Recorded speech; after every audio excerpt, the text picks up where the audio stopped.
Ito ang 18 things na pwede nyong gawin sa Tokyo, Japan, lalo na kung first timer kayo. Number 1, pumunta sa Ueno Park para sa cherry blossoms. Number 2, mag-rent ng kimono at magpa-picture sa Sensoji Temple.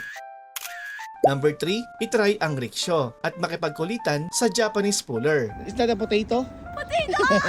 Marunong po silang mag-English. Number 4, pumunta at umakyat sa Tokyo Skytree or pwede din sa Sumida Aquarium. Parehong nasa isang lugar lang po sila. Number 5, mag-spend ng 1 day sa Disneyland or Disney Sea. Kung kaya ng budget, pareho silang puntahan. Pero I suggest na dapat tig 1 day ang bawat isa para talagang mas sulit. Number 6, tumawid sa Shibuya Crossing at umakyat na rin sa Shibuya Sky para makita ang breathtaking panoramic view ng Tokyo.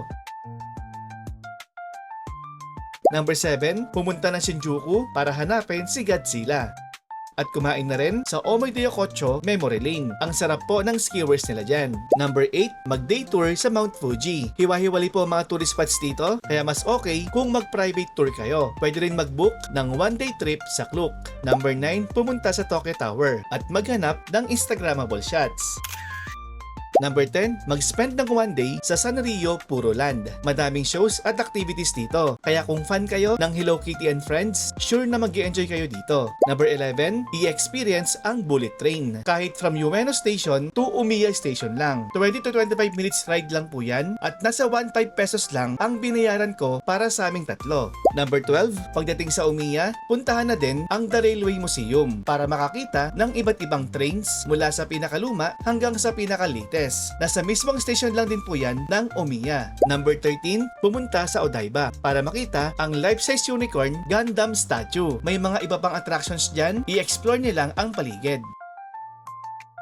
Number 14, pumunta sa Akihabara. Kung mahilig kayo sa anime, manga, action figures at gacha, ito ang lugar para sa inyo. Number 15, mag-picnic sa Sumida Park, kung saan ganitong view ang makikita mo.